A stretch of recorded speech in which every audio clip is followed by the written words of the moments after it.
Good evening, everybody. For the next half hour, we're putting the facts first to answer your questions about COVID-19. We have experts in medicine, education, and law enforcement in studio for this important conversation. If you'd like to submit a question, you can do so on our Facebook and Twitter pages right now. So let's get started with Maureen. All right, thank you, Adam. Joining me now is Dr. Alexandra Yamshikov. She's an infectious disease physician with Rochester General Hospital, and Dr. Mary Rose Laguio-Villa, an infectious disease specialist as well, also with RGH. Thank you for coming in. Thank you. Let's get right to the basics. What is COVID-19 and what are the symptoms? So COVID-19 is the name of the symptom complex that has been associated with infection that is caused by the novel coronavirus that we're hearing in the news about. And the symptoms that go along with this illness are primarily respiratory. There is a component of fever, there's a component of a dry cough in most patients, as well as in the more severe cases, there's shortness of breath and more respiratory difficulties that result in hospital admission for some. And there are a lot of viruses that go around every year. We get this question a lot, especially now with the flu, killing more people each year than coronavirus, and mostly the same demographic. We're talking about the elderly, people with underlying illness. Why is COVID-19 triggering such a massive response? Well, I think one of the reasons there's such a massive response is because there's a lot of unknowns. So although we know it can be similar to flu, it's unpredictable as yet how long this will last, and it's also unpredictable how severe it will be. You know, this has been a new viral infection that has not been seen in humanity, and we haven't seen a new infection like this in decades. So because we can actually identify what is the virus that causes this bad infection, and we see how rapidly spread is going, I think that creates a lot of concern. But at the same time, I'd say, you know, this may be also a product of us having such advanced technologies. We now have an ability to identify what it is. We know what it looks like. We're able to really see who it affects and how it affects people differently. All right, so what's the best way to stay healthy right now? A lot of people are at home and they're worried about their older relatives, their young children. If you're at home, what are you doing to stay healthy? Well, the main approach would be to stay home. So what they say on the news and what they recommend from the health department and from the WHO and from the CDC, all of those recommendations are valid and important. So the social distancing measures that have been recommended in the community are the way that we're all going to stay healthy together. So that's how we're going to protect our elderly. Some of the other restrictions that have been put in place for visitors in the nursing homes and in hospitals, and some of the closures that have been associated with the increase of activity in our area are all part of that. They're all part of the social distancing that we all have to do to make sure that our community stays healthy. All right, we have a viewer question, so for that, let's send it back to Adam. Thank you, Maureen. Tom in Rochester is asking this: can CPAP machines be a place where COVID-19 can breed and infect users? Should extra care be used in cleaning these CPAP machines? So again, this is Tom in Rochester, a question for our doctors.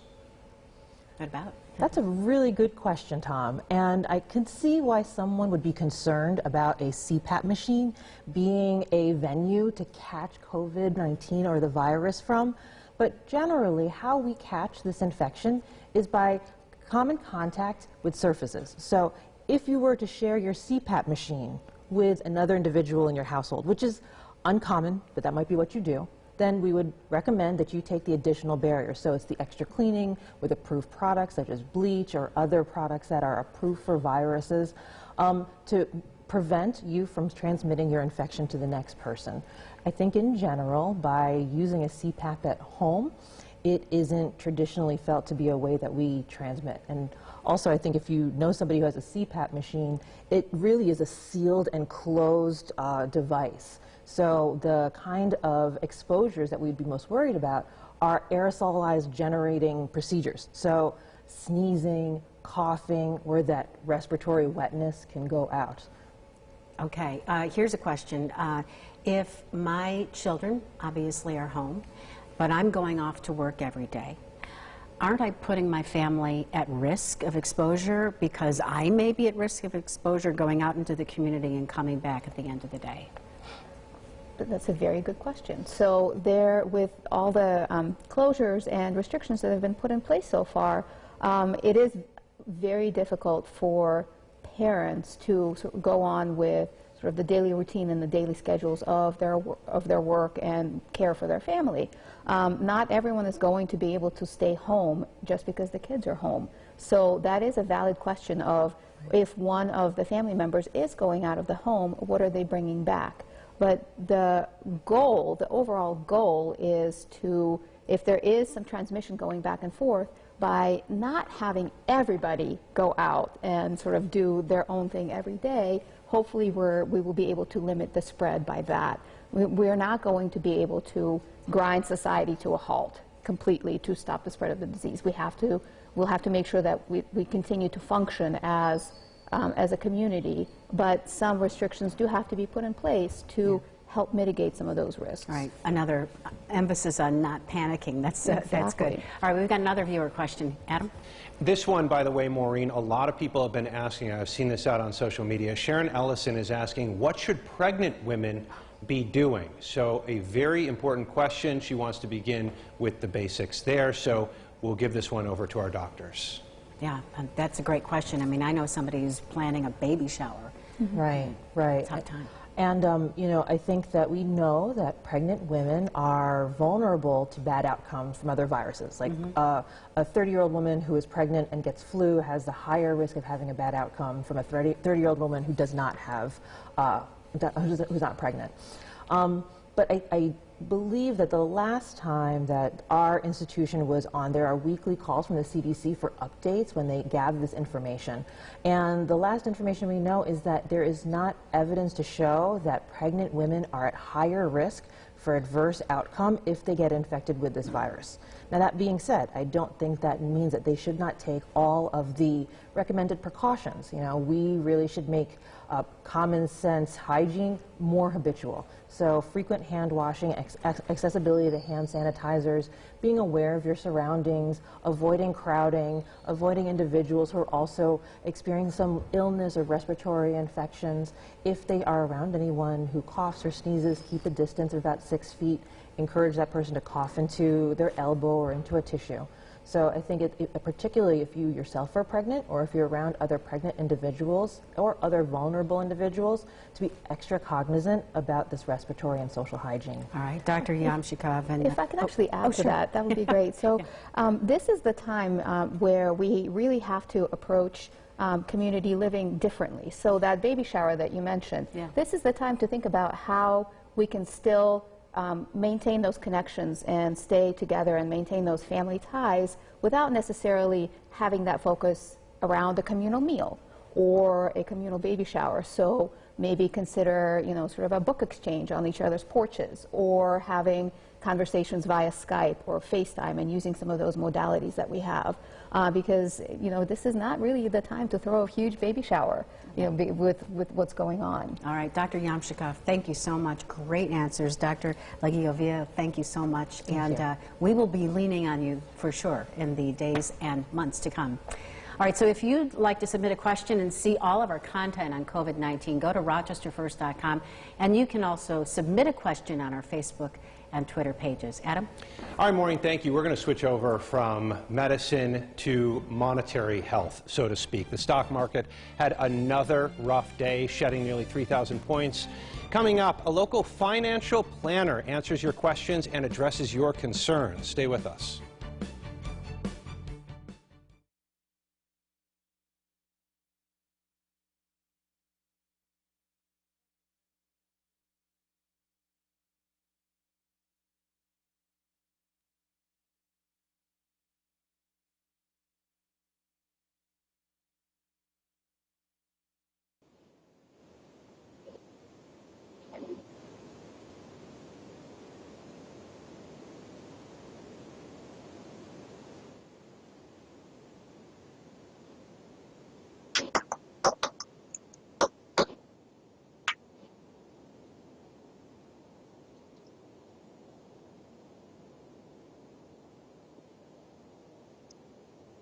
Sure, Jason Garlock, Chief Investment Officer.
You are watching News 8. Welcome back. We're putting facts first. A lot of you have questions in this tumultuous time about finances, the stock market in particular. So we're bringing in Jason Garlock from Cobblestone Capital Advisors here in the Rochester area. Jason, I'm going to start with this. What advice are you offering to people who are coming to you worried about all this? Sure, Adam. I think the first thing that I would say is that everyone really needs to be patient. To the extent that you're invested in the stock market, like many are, you need to remember why you're invested in the stock market in the first place. Help grow your asset base over a long period of time, really by participating in the growth of the U.S. economy. And the economy's proven to be very resilient through very many challenging periods over its history. And there's really, at this point, certainly no reason to believe that this time's going to be any different if you're patient. One of the positive, the silver linings, I suppose, is that interest rates are falling so quickly. Mortgages are much easier to get. At least they'll be cheaper. Is this a good time to buy a house or perhaps even refinance your mortgage? Sure, that's a great question, and one that we're spending a lot of time talking with our clients about. You know, the buy versus the refinance decision, they're both really different. Buying a house is one of the most important decisions, financial decisions, that many people will make in their lifetime. Lower interest rates help affordability, but there's a lot more considerations than just that when it comes to buying perhaps your first house or a bigger house. But when it comes to refinancing, for sure, if you have a long time horizon and you have an interest rate that's higher than where rates are right now, it makes a lot of sense to consider refinancing right now. I think the main thing to keep in mind is you have to make sure that the benefits of the lower interest rates, the lower mortgage rates, outweigh the closing costs on refinancing, which can be quite sizable. Yeah, you got to do the math for sure. I was wondering, do you think this is going to influence future investments after this is all over? Well, to a certain extent it is, and it should. We've been really fortunate for the last 11 years. As we know, the bear market that just started a couple days ago was 11 years in the making. What I would encourage everyone to do is to think about how this period makes them feel. Think about what they're going through right now. If you came into this with the right plan, very likely your plan was designed to allow for something like this. Most of us are going to go through many bear markets, a couple or more during our investment life cycle. And so your plan was very likely designed to accommodate this and to allow for this, as uncomfortable as it may be.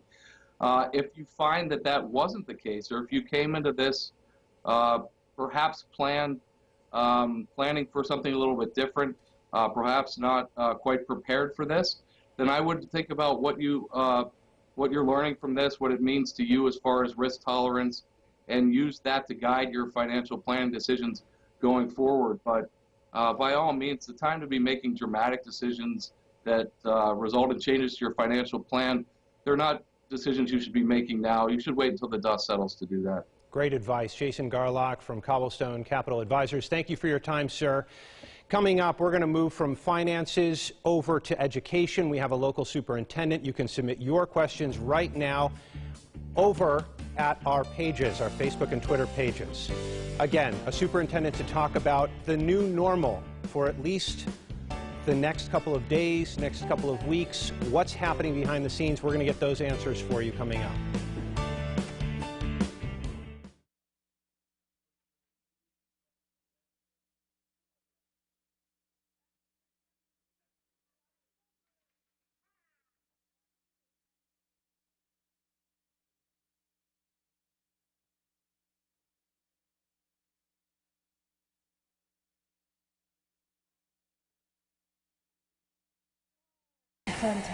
Oh, you're not kidding.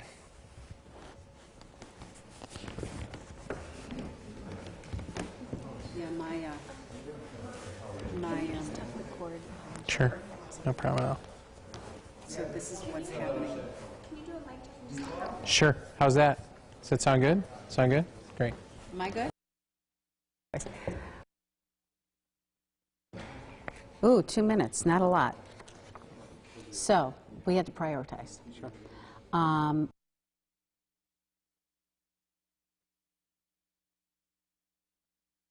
That's right. All right, I'll see you in just a few minutes.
You're watching News 8.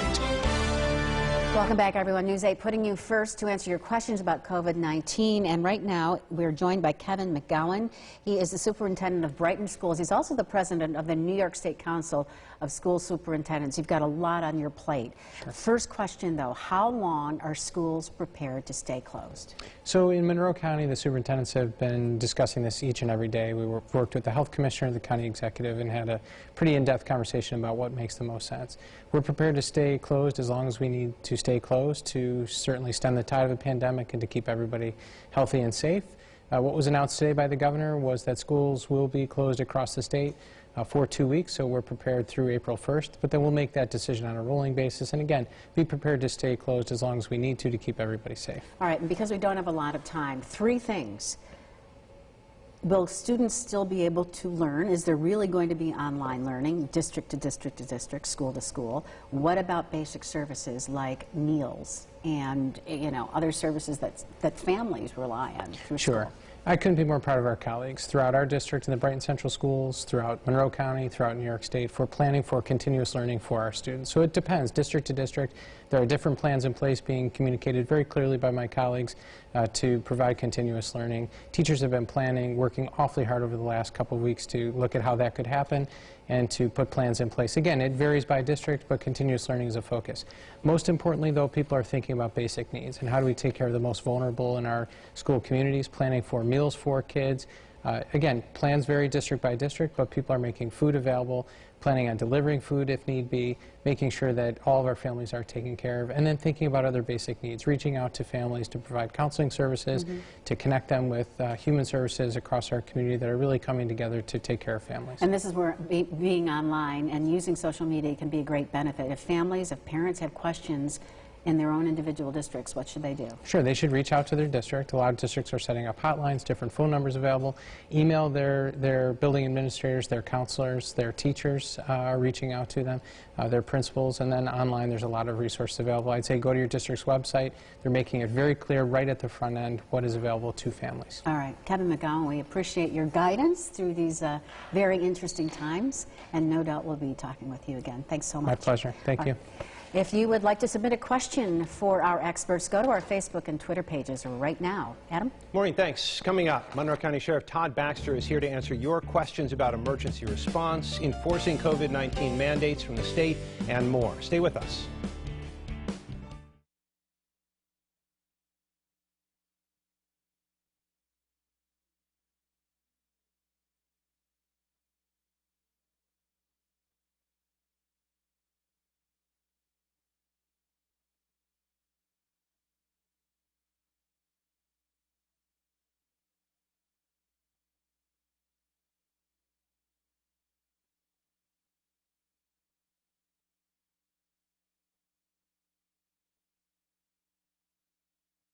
Good to see you. Nice job. Awesome.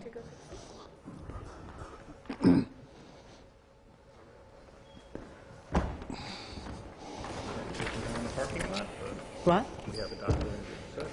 Okay. Wait. I didn't hear you. Okay, great. Is there one question? The first question is kind of like up to me, but I'm going to leave it up to you. Is there one big message that you want to get out there right now? Yeah, I think help us protect the first responders. It's a limited entity.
You're watching News 8. Welcome back. Joining us now is Monroe County Sheriff Todd Baxter to give us a law enforcement perspective on all this. Your men and women, in fact, men and women across the country who are in police departments and fire departments, they're on the front line. They're the ones responding to people's homes. What advice would you give to people on how they can help these folks out? Well, first of all, if you're going to call 911 for a service, think about what's going on in your house, in your area.